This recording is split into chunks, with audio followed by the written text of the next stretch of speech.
बच्चों, आज हम पढ़ेंगे 9th क्लास की साइंस की 32nd वर्कशीट, जिसका टॉपिक है ग्राफिकल रिप्रेजेंटेशन ऑफ स्पीड।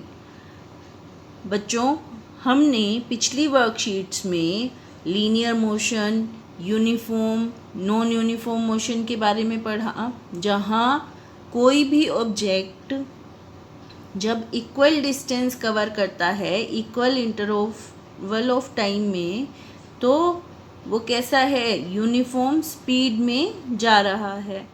और इसको हम किसी भी ग्राफ से रिप्रेजेंट कर सकते हैं।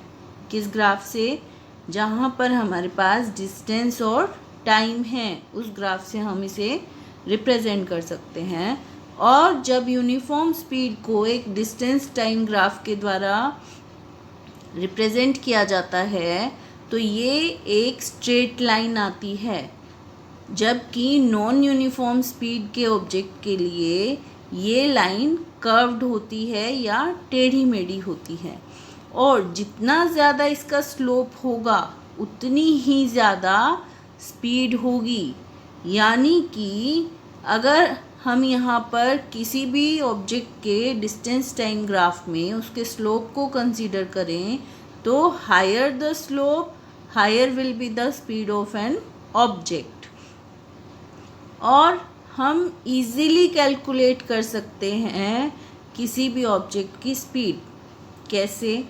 जैसे इस ग्राफ में हम बात करेंगे, यहाँ पर हमने 2 पॉइंट्स लिए, ए और बी, और इसमें हमने क्या किया, हमने इसको एक्स एक्सिस से मिलाया दोनों पॉइंट्स को और वाई एक्सिस से मिलाया।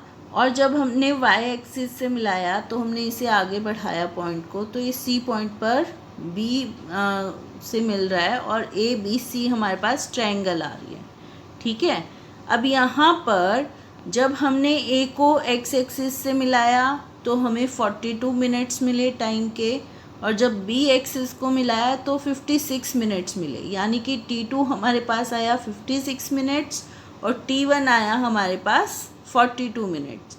इसी तरह से डिस्टेंस अगर हम देखें तो ए ने ट्रैवल किया 28 किलोमीटर्स, जबकि बी ने ट्रैवल किया 38 किलोमीटर्स। ठीक है। तो हमारे पास S2 आ गया 38 किलोमीटर और S1 हमारे पास आ गया 28 किलोमीटर्स।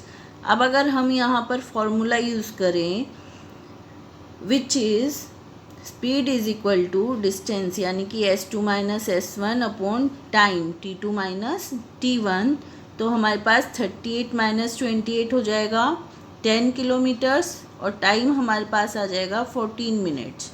और जब हम इसको डिवाइड करेंगे तो we will get the speed which is 0.71 kilometres per minute. अब अगर इस ग्राफ को देखें तो यहाँ पर हम इजीली देख पाएंगे कि कोई भी कार बहुत तेज़ी से जा रही है और इक्वल स्पीड, यूनिफॉर्म स्पीड से जा रही है, then it comes to rest and then again travels with a greater uniform speed. इसी तरह से डिफरेंट टाइप्स ऑफ ग्राफ्स जो हैं वो हमें किसी भी ऑब्जेक्ट की स्पीड को शो कर सकते हैं। कैसे? जो ग्राफ ए है वहाँ पर हम देख सकते हैं एक स्ट्रेट लाइन है। इसी तरह स्ट्रेट लाइन का मतलब है कि स्पीड कैसी है, यूनिफॉर्म स्पीड है। बी ग्राफ के अंदर कर्व्ड लाइन है, तो यहाँ पर स्पीड कैसी है, नॉन यूनिफॉर्म है।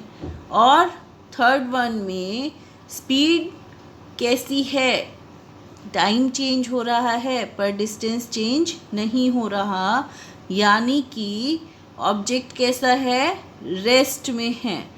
तो डिफरेंट ग्राफ्स देखकर हम पता लगा सकते हैं कि किसी भी ऑब्जेक्ट की speed, different types of graph देखकर हम पता लगा सकते हैं कि किसी भी ऑब्जेक्ट की स्पीड कैसी है। आओ अब कुछ क्वेश्चंस देखते हैं। First one is study the given distance time graph of a car Calculate its speed with the help of this graph.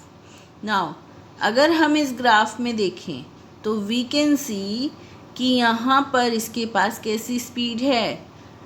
This is uniform speed. तो we can find out the uniform speed of this car at different times. Second question is state two differences between uniform and non-uniform speed. तो uniform speed is uniform distance covered in uniform time. same time के अंदर हमने क्या किया था, equal distance in equal interval of time. और इसका graph कैसा है, स्ट्रेट लाइन ग्राफ है. जबकि नॉन यूनिफॉर्म स्पीड में क्या था, उसके अंदर डिफरेंट डिस्टेंस था, इन इक्वल इंटरवल्स लाइन आ रही है. तो ये उसके डिफरेंसेस आएंगे. Now draw distance time graph of an object for the following conditions. First one is object at rest. This is the graph for object at rest. B is object moving with non uniform speed. This is the graph for object moving with non-uniform speed. You can draw it.